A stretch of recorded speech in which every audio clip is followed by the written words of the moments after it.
El invento del siglo, mayo de 2006, tercer día en Bilbao. Hemos pasado ya 2 días juzgando y seleccionando inventores. Algunos, los más interesantes, han tenido que darse de baja del concurso, pues hay alguna marca que les ha comprado la patente, con el consiguiente acuerdo de confidencialidad. A medida que vamos avanzando, nos vamos quedando solo con lo mejor y con lo peor de cada casa. Créeme, llevo unos cuantos miles de castings realizados. En eso consiste un casting para televisión, en quedarse con lo mejor y con lo peor a la vez. No se hacen castings en este país para seleccionar a los mejores, sino para eliminar a los de en medio. Lo que interesa en la tele es el contraste. Que después de un friki aparezca alguien extraordinario. Negro sobre blanco. Los grises no emocionan. Necesitas a los mejores para que gane a alguien con cara y ojos, sí, pero necesitas a los peores para que la gente en sus casas sepa diferenciarlos y esté contigo, coincida con el criterio del programa y admita que realmente el bueno merece ganar. Todo lo demás es despreciable. Estamos ya en los últimos coletazos del casting y la velocidad es ya de crucero. Se han abandonado los epítetos agradables y las palabras eufónicas y el jurado ha pasado a la vía más ejecutiva, orientado 100% a resultados. A los 30 segundos de empezar alguien a hablar, le interrumpimos y le hacemos las preguntas clave, las que van al grano. En 3 minutos ya podemos estar dispuestos a realizar una primera valoración y en menos de 5 el concursante ya ha hecho lo que tenía que hacer. Se trata del famoso elevator speech. Sí, pero como un edificio que cada vez tiene menos plantas. Aún así, acabamos el día extenuados, sobre las 2 de la mañana, tras haber pasado más de 16 horas buscando inventos. Después de cientos de entrevistas, ya no sabemos si lo hemos hecho bien o mal, o ni siquiera qué se ha hecho exactamente. Por suerte, el equipo técnico es extraordinario y nos hemos echado unas risas por el camino. Ahora toca descansar, cada mochuelo a su olivo. Ya nos veremos el día de la gala, que por cierto, Tinet amenaza con que será el prime time. La rareza que no posee nadie más. Dime qué te molesta y te diré quién eres. Muy bien, chavalote, pensarán algunos llegando a este punto. ¿Y qué pasa si no tengo ni una rareza que polariza ni otra que mucha gente esté dispuesta a evitar? Para todos aquellos que se aventuran a llamarme chavalote sin haberme visto desnudo, ha llegado el momento de fijarnos en nuestra singularidad más absoluta, en aquello que nosotros y solo nosotros poseemos, que como todo lo exclusivo, proyectado, formateado y graduado de la forma conveniente, tiene números para resultar muy molesto para los demás. El 28 de febrero de 2008, la cadena de televisión La Sexta estrenó un programa anómalo en el sentido de que no tenía lugar fijo en la parrilla ni frecuencia predeterminada. El programa Salvados, producido por el Terrat, consistía en unos cuantos especiales, con el objetivo de acercarse con humor y de una manera fresca, atrevida y sin complejos a algunos de los acontecimientos, instituciones y hábitos más arraigados de la sociedad española, como la iglesia, el fútbol, la televisión o los toros.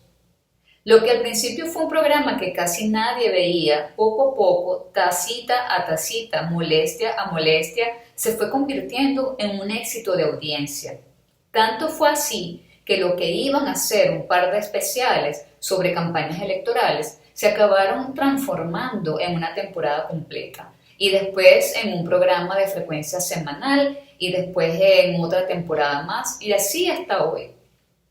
Las 17 entregas de la primera mitad de 2012 obtuvieron una media de un 9% de share, o lo que es lo mismo, reunieron ante el televisor a 1.754.000 espectadores cada semana, que además ha llegado al 11.4% y 2.165.000 espectadores. Al frente de Salvados, desde el principio, se encuentra el inefable Jordi Évole, brillante periodista, presentador y guionista, pero sobre todo, como se le conoce en la calle, follonero. Un hombre inteligente y rápido, algo de lo que lamentablemente carecen casi todos los programas de televisión. Con un muy buen equipo detrás, junto al que perpetra cada semana reportajes y entrevistas de los más incómodos para las víctimas, normalmente políticos y poderosos. Évole se quita importancia y reivindica que eso, molestar, es precisamente la labor del periodismo. El espectador está reclamando por parte del político más transparencia y claridad. Salvados es una buena oportunidad para hacerlo. A pesar de que haya preguntas incómodas o de que se pueda ver cómo se remueven en la silla según qué preguntas, pero es que el periodismo tiene que ser incómodo. Y no solo el periodismo. La primera regla para monetizar la molestia es esta. Wrong is right. Todo lo que nos han dicho que estaba bien suele estar mal y viceversa. Fíjate en lo que defiende el gurú en innovación y marketing, Seth Godin. Nos han vendido un modelo que nos enseñaba a abrazar el sistema. Desde hace unos pocos años, cada vez me está más claro que las personas que rechazan lo peor del sistema actual tienen, de hecho, más posibilidades de triunfar. Ese ha sido precisamente el caso de Jordi. Por eso, en cuanto al público potencial, en cuanto al posible tamaño de su mercado, es clave entenderlo como una pirámide invertida. Cuanto más arriba molestes, más gente estará de tu parte. Jordi es un valor seguro mientras siga comprometido con esa acracia, esa falta de respeto a la autoridad y a los poderes establecidos, en definitiva, a esa molestia. Mientras siga fiel a esos principios, será algo único en televisión, una rara avis, una molestia exclusiva, y por tanto seguirá triunfando, esperemos que durante muchos años. ¿Cuál de esas rarezas que hemos listado nos hace únicos? ¿Con cuál nos diferenciamos más del resto de los mortales? ¿Cuál se nos ha destacado más de una vez con la frase «Es la primera vez que conozco a alguien que...»? Piénsalo bien, porque un rarito es un tesoro. La rareza que sea más novedosa. La novedad es madre de la temeridad, hermana de la superstición e hija de la ligereza. No tienes una rareza que polarice, ninguna que la gente está dispuesta a evitar y ningún rasgo característico y único al que le podamos sacar partido. Aparte de ser un ente soso que respira y poco más, igual deberías empezar a pensar en crear tu propia secta o religión para salvar al mundo y llevarte a tus seguidores en tu nave espacial. Pero antes de eso, todavía hay esperanza para ti, pues hay un último intento que aún tenemos que explorar. A veces, aunque no seamos los únicos, poseemos una rareza poco vista hasta la fecha, y de eso podemos y debemos aprovecharnos. Y es que la última vía para seleccionar nuestra rareza consiste en fijarnos en nuestra insaciable sed de novedades de nuestras vidas. Como afirma Marina, la raíz indoeuropea de la palabra hombre significa sed. El ser humano es consustancialmente sediento. ¿De qué está sediento? Entre otras cosas, de novedades. Es bestia cupidísima, rerum novarum, decía Fausto. Y los expertos en teoría de la motivación le han dado la razón. La novedad es uno de los incentivos naturales, una de las necesidades innatas que guían nuestro comportamiento. Tener una aventura extramatrimonial es quizás el mejor ejemplo y el más extendido de búsqueda personal de la novedad. Los adúlteros están dispuestos a arriesgar todo su mundo a cambio de dosis puntuales de excitación novedosa. Es una molestia, sí, pero de las malas. Excitante en muchos casos y mortal de necesidad en muchos otros, pero una molestia al fin y al cabo. Solo la cantidad de coartadas y la memoria histórica de mentiras y engaños que se requiere para mantener a tu pareja al margen de la verdad ya merecen un esfuerzo y una dedicación suplementaria considerables. Sin embargo, a mucha gente parece que le compensa, o como mínimo eso me han contado, y es porque el adulterio sacia su continua sed de novedades. Victoria Milan sabe de esa sed de novedades, y lo más importante, tiene una respuesta para ella. Y cuando digo respuesta, no me refiero a una respuesta desde el sofá de casa, desde donde todos somos entrenadores. Me refiero a una empresa. Victoria es capaz de transformar molestia mala en molestia buena. Desde su portal presume de haber creado la primera web de citas en Europa dirigida a personas casadas o que están ya en una relación. La empresa de Victoria ha sido y sigue siendo muy molesta, tanto que su publicidad, tanto off como online, ha provocado ya varias quejas entre los ciudadanos que se han visto expuestos a ella. Y ha obtenido una rentabilísima cobertura en medios, que los propietarios de la web jamás habrían podido pagarse de una forma convencional. Otro hombre odiado por causas similares, pero a nivel mundial, es Noel Biderman. Como siempre recitan los medios cada vez que lo nombran, sus detractores son legión desde que fundó Ashley Madison, la red social online que pone en contacto quienes quieren vivir una aventura amorosa. Otro que ha monetizado la molestia, otro que ha levantado un imperio presente ya en 14 países y valorado en $300 millones, gracias a resultar molesto para más de 9 millones de parejas en todo el mundo, a las que ha tentado y seducido con una simple frase: la vida es demasiado corta, ten una aventura. Ese es el componente más común de muchas molestias altamente rentables, que apelen a nuestra necesidad de novedad, derribando de un plumazo lo rutinario, lo lógico y lo normal. El único valor permanente es la novedad, que no es permanente. La novedad es un criterio vacío que conduce a una rutinización de la originalidad.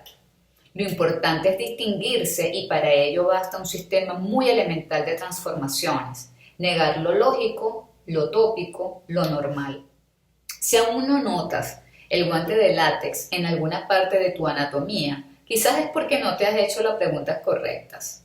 ¿Cuál de las rarezas que me quedan en la lista satisfacen alguna necesidad de novedad, sea mía o de la gente de mi entorno? ¿Qué es lo que ya se considera normal y aún así todo el mundo desearía retar? El invento del siglo, junio de 2006. El plató de El invento del siglo se encuentra en la sala anexa del Palau Sant Jordi de Barcelona. Al llegar constato primero que estoy más nervioso que en los castings y después, o a la vez, que me impresionan las dimensiones del montaje. Como siempre ocurre con Hess Music, todo el equipo, por grande que sea, funciona como un reloj. Todo el mundo sabe lo que tiene que hacer y lo hacen casi sin hablar entre ellos, como hormigas en un hormiguero, pero sin Pablo Motos. El presentador del programa, Carlos Sobera, es un tipo cercano, afable y muy tranquilo, de esas personas tan solventes y tan seguras que hasta se contagia. A la hora en punto empieza la gala. Carlos me presenta como el Clint Eastwood español, alegrándome el día. Los concursantes se van sucediendo y aquello se acerca cada vez más a un gran despropósito. De la criba que habíamos hecho empiezan a salir inventos de los más absurdos. Una fregona que no es una fregona, una tapa de váter de lo más surrealista, un colgador de cepillos de dientes. ¿En qué estaríamos pensando cuando seleccionamos esto? Nos decimos todos a coro. En fin, el daño ya está hecho y lo que es peor, grabado. Al final, para más INRI, gana el del soporte para cepillos de dientes. Ese acaba siendo, según el experto jurado del que formo parte, el invento del siglo. Apaga y vámonos. Paso 2. Identifica un enemigo. Dedico a esta edición a mis enemigos, que tanto me han ayudado en mi carrera. Hemos seleccionado nuestra rareza o creado definitivamente nuestra secta y estamos esperando el día del juicio final mientras construimos la nave. Ahora ha llegado el momento de saber a quién vamos a deleitar con nuestra molestia. Las horas de sueño de quién están en vía de extinción. ¿A quién le vamos a dedicar todo nuestro cariño más molesto a partir de hoy, a partir de ahora? Joaquín Lorente, amigo, ex jefe, gurú, publicista retirado y autor de libros de éxito, defiende que todo cliente es una causa Y toda persona también, me atrevería a decir. La gente que vale la pena está en permanente lucha contra algo. Siempre he pensado que la madurez y la dimensión humana e intelectual se adquieren primero dándose cuenta de que no heredamos un mundo perfecto y acto seguido intentándolo dejar mejor de lo que uno se lo encontró. Cada vez que hablo de humanidad y de enemigos, no sé por qué, pienso en políticos. Quizás sea por eso, por lo que las campañas de propaganda electoral están repletas de anuncios críticos que son disparados contra los demás candidatos. Se trata de remarcar lo que no tienen en común distintas propuestas electorales, ya que como afirma el socio de Sterling Cooper, cuando se trata de anuncios de campaña electoral, un anuncio crítico nos va a beneficiar mucho más. Con un anuncio positivo reafirmas a quienes ya te votan, pero con uno crítico captas a los indecisos. Y son los indecisos los que acaban decidiendo las elecciones. Esa masa de gente que aún no ha decidido su causa, contra qué va a luchar esta vez. Lo escribió Sun Tzu en El arte de la guerra hace como mínimo la edad de Sara Montiel. No hay causa sin enemigo, no hay batalla sin oponente, no hay lucha sin rival. Así que antes de seguir adelante, deberemos preguntarnos contra quién luchamos. Nuestro enemigo nos definirá, dará sentido a nuestra existencia. Nuestro enemigo logrará que la sociedad quiera que existamos e incluso nos cohesionará como grupo. Cuando un grupo de gente está fracturado internamente, lo mejor para unificarlo es provocar una guerra contra un enemigo exterior, real o imaginario, retrocediendo en la historia tan lejos como nos es posible. Vemos que los líderes más cínicos han provocado guerras para lograr la cohesión entre ellos sobre quienes querían gobernar. Nos define mucho más la causa contra la que luchamos que todas aquellas por las que estemos a favor. Piensa en quién es tu antifan, o como diríamos en marketing, tu anti-target. Tómate tu tiempo para pensarlo, pues de la elección que tomes dependerá el éxito de tu molestia. Por eso, el segundo paso del método Adnoyomix consiste en identificar a nuestro enemigo. Hay que ser muy cuidadoso con la selección, pues será tan grande como la causa contra la que luches. Si luchas contra el cáncer, serás más grande que si luchas contra las manchas de tinta. Si luchas contra el cambio climático, serás más grande que si luchas contra los calcetines blancos. Bueno, igual no tanto. Lo siento mucho por los lectores sensibles, pero tengo que volver a la política. Cuando el 45º vicepresidente de Estados Unidos se presentó a las elecciones de su país, ya hacía tiempo que había encontrado a su enemigo. Albert Arnold Gore, más conocido como Al Gore, concurrió a las elecciones siendo ya un autor publicado de éxito con su clásico de 1992, Earth in the Balance, Ecology and Human Spirit. Todo un alegato por una revolución en la conciencia ecológica global. Pero fue tras perder las elecciones contra George W. Bush en 2000, cuando su vida se vio forzada a realizar un giro copernicano. De la noche a la mañana, el ex candidato estadounidense más joven, apuesto, brillante y prometedor de los últimos 40 años, se había convertido en el fracasado, amargado, refunfuñón y mal perdedor que se había tropezado en el primer escalón de la Casa Blanca por un puñado de votos en Florida, que encima había que recontar, dejando unos días más sin presidente y sumiendo en la más absoluta confusión a la primera potencia del mundo. Los ojos de todas las naciones estaban puestos en su gabinete y tras unas semanas de conflictos jurídicos, reinterpretaciones de papeletas y apelaciones judiciales, Gore desistió, tiró la toalla y reconoció la victoria de Bush. Sin embargo, el daño ya estaba hecho. En todo ese proceso desgastador, las acciones del joven Gore habían bajado a mínimos históricos y de pronto nadie daba $1 por él. Había que hacer algo, había que reinventarse y nada como sacar a un viejo enemigo del cajón para redefinirse de cara a la opinión pública global en muy pocos años.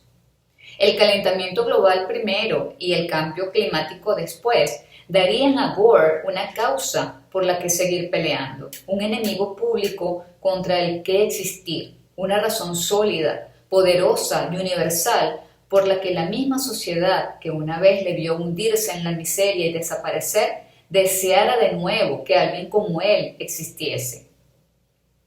En 2005 creó Current TV, su propio canal de televisión de denuncia online, y el 21 de noviembre de 2006 estrenó Una verdad incómoda, documental de poco más de 1 hora y media en el que denunciaba la situación insostenible en la que estábamos dejando al planeta, a expensas de la indiferencia de políticos y grandes corporaciones. Cualquiera podría preguntarse por qué no lo denunció más y más fuerte mientras ocupó su cargo como vicepresidente de una de las naciones más contaminantes del planeta. ¿Por qué no luchó porque su país se adhiriese al protocolo de Kioto? ¿Por qué no negó que su casa particular consumiese 20 veces más que la de una familia media estadounidense, etcétera? Pero todo eso ahora no importa. Lo que importa es que de ser un defenestrado perdedor y llorica en las elecciones más mediáticas del mundo, de la noche a la mañana pasó a ser un brillante conferencista que cobraba entre 69.000 y 117.000 euros por discursito, que su fortuna se multiplicó por 50 en solo 7 años y que encima obtuvo los galardones más prestigiosos del planeta, entre ellos el Oscar al mejor documental y, no lo olvidemos, el Premio Nobel de la Paz. A mí siempre que alguien que ocupa un sillón relevante en la Casa Blanca obtiene el Premio Nobel de la Paz, me entra la risa tonta, pero en fin. La campaña del cambio climático, no sé por qué sigue igual de mal o incluso peor, pero la campaña de Al Gore, un 10. Todo gracias a haber elegido un enemigo correcto del que nadie se había apropiado, contra el que nadie estaba luchando en el ámbito mediático y de la misma dimensión que su anterior batacazo, Hezbollah. ¿Y qué pasa si no tienes un enemigo tan claro como el de Gore? No te preocupes, que aunque no quieras, te lo inventarás. Según José Ovejero, tenemos tanta necesidad de proyectar nuestros miedos y nuestras frustraciones contra algo o contra alguien que cuando no tenemos enemigos nos los tenemos que inventar. La literatura y el cine de aventuras han servido para proyectar los miedos y el instinto agresivo de nuestras sociedades sobre sucesivos modelos de salvajes que muestran la evolución ideológica de Occidente. Cuando ya no es posible considerarse malvados o ignorante a todos los salvajes, la literatura de aventuras busca nuevos enemigos, como los extraterrestres. La ciencia ficción nos permite volcar nuestra violencia imaginaria no sobre seres humanos que tienen derechos y todas esas zarandajas, sino sobre seres de otro planeta. Nos concede el placer catártico de destruir, no ya ejércitos, mundos enteros. Puede que George W. Bush se inventara las armas de destrucción masiva, pero ¿y el enemigo permanente que ganó en los países árabes y la consecuente campaña de miedo y financiación armamentística que propició? Es que nadie piensa reconocérselo. ¿Dónde está su premio Nobel? Solo nos falta la pregunta lógica.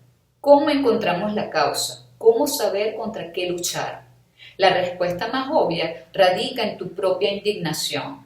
¿Qué o quién te indigna? ¿Qué o quién te crispa cada vez que se pronuncia su nombre? ¿Qué persona, entidad o cosa crees que ya debería dejar de hacer lo que está haciendo o empezar a hacer lo que no está haciendo? En la medida en que seas capaz de identificar hacia dónde señala tu indignación, esa será la dirección en la que se encuentre tu causa. Y ya que he mencionado a Michael Crichton y su entrevista de 2005 en La Contra de La Vanguardia, en la que había expresado con claridad y contundencia el teorema de Crichton, esa entrevista fue concedida para proporcionar la que sería su última novela, titulada Estado de Miedo. En ella, unos ecoterroristas perpetran una serie de atentados para apoyar la base teórica de cara al Congreso del Fondo Nacional de Recursos Medioambientales. La novela, tan entretenida como todas las de Crichton y tan previsible como todas las de Crichton, incluye numerosos gráficos, notas al pie y bibliografía que apoyan la tesis de la trama. Es decir, juega a demostrarnos que está basada en hechos muy reales y lo hace encontrando un enemigo al que molestar en cada libro. Esta vez fueron los apasionados seguidores del señor Gore. Se trata de pensar en marketing pero a la contra. En vez de preguntarnos a quién queremos gustar, nos será mucho más rentable preguntarnos contra quién debemos actuar. En vez de llamarlo target, lo llamaremos anti-target, cónyuge o directamente enemigo. ¿Y qué tipo de víctimas podemos elegir para nuestra molestia? ¿Cuáles son las más agradecidas? ¿De cuáles obtendremos un mayor beneficio? El enemigo es tu competidor. Cualquiera que tenga forma puede ser definido y cualquiera que pueda ser definido puede ser vencido. Mac o PC, Nocilla o Nutella, Nesquik o Colacao, BMW o Audi. El mundo de las mayores marcas y los productos de éxito siempre está radicalmente polarizado. O eres de un bando o perteneces al enemigo, o estás conmigo o estás contra mí. Las campañas de Mac versus PC son ya un ejemplo paradigmático de lucha fratricida dentro del mismo sector. Como afirma el maestro Lindstrom, esta estrategia de confrontación atrae a los fanáticos, incita a la controversia, crea fidelidad y nos pone a pensar y a discutir, y obviamente a comprar. Si es el líder para mantener su liderazgo, si es el segundo para conseguirlo, si eres el novio para mantener la pasión, si eres el amante para desbancar al que esté de titular. Desde que el capitalismo y el libre mercado son lo que son y hasta que encontremos una forma menos mala de generar valor y tirar de la economía, siempre habrá un competidor dispuesto a dejarse molestar. Si hay una lucha paradigmática en el terreno de la batalla por cuota, esa es sin duda la que libran los refrescos de cola en Estados Unidos desde los años 70. Una lucha por el control de un mercado monopolizado por dos marcas, Pepsi y Coca-Cola. Coca-Cola y Pepsi, que nos ha dejado grandes momentos en forma de anuncios de televisión, dentro y fuera de la Super Bowl. Sin embargo, si tuviera que destacar 3 hitos en esta guerra de muchos años y de cientos de batallas, serían los siguientes. 1974. Una simpática viejecita entra en un supermercado y tras ser invitada a realizar un test ciego y probar 2 tipos de colas diferentes, elige sin dudarlo Pepsi. Este primer anuncio bomba, rodado en tono documental, desquició tanto a Coca-Cola que puso a sus directivos sobre la pista errónea de la creación de una New Coke. 2005. Por primera vez, Pepsi, que supera a Coca-Cola en rentabilidad como compañía, así como en capitalización bursátil, un duro golpe para los rojos, que aunque se mantuvieron por encima en cuota de mercado, tardaron años en volver a ser más rentables que los azules. 2010. Pepsi decide no gastarse el presupuesto de la Super Bowl, unos $20 millones, en un anuncio de publicidad y en vez de eso lanza el Pepsi Refresh Project. La idea consiste en invertir esos $20 millones en ideas que mejoren el mundo, ya sea a pequeña o a gran escala. Y las ideas tenían que venir de la misma gente, vehiculadas a través de la web refresheverything.com. Aunque el proyecto fue declarado un fracaso por algunos medios de prestigio como el Wall Street Journal, sigue siendo la primera vez en la historia en la que uno de los dos combatientes se retiró de la batalla para ser de alguna ayuda al hasta entonces pasivo espectador. Como bien sabe mi querida amiga Belén Esteban, la guerra es una posición difícil de mantener durante demasiado tiempo y por tanto muy agotadora, pero también aporta sus réditos y sus beneficios, lo afirma Martin Lindstrom. Todavía hoy, ejecutivos de ambos lados ya retirados reconocen que la verdadera razón por la que consiguieron convertirse en marcas globales y dominar el mundo, en palabra de uno de sus excombatientes, fue gracias a que no íbamos al trabajo, íbamos a la guerra. Esa guerra que no puede ser nunca algo íntimo que suframos solo nosotros y en silencio. Hay que ser partícipes de ella a nuestros amigos, clientes y familiares. Es importante para una marca mantener ese foco en el enemigo dentro de la arena pública. Hay que compartirla y hay que hacer pública cada batalla, sobre todo cuando la ganemos. Como consultor de marcas globales, siempre les pregunto sobre sus principales competidores. En otras palabras, les pregunto por sus enemigos. Todos tienen como mínimo uno. Sin embargo, cuando les pregunto cuán público es ese enemigo, la conversación generalmente se encalla. Muchos ejecutivos se muestran temerosos de molestar a alguien, cuando la verdad es que eso es exactamente lo que deberían hacer, molestar a sus enemigos.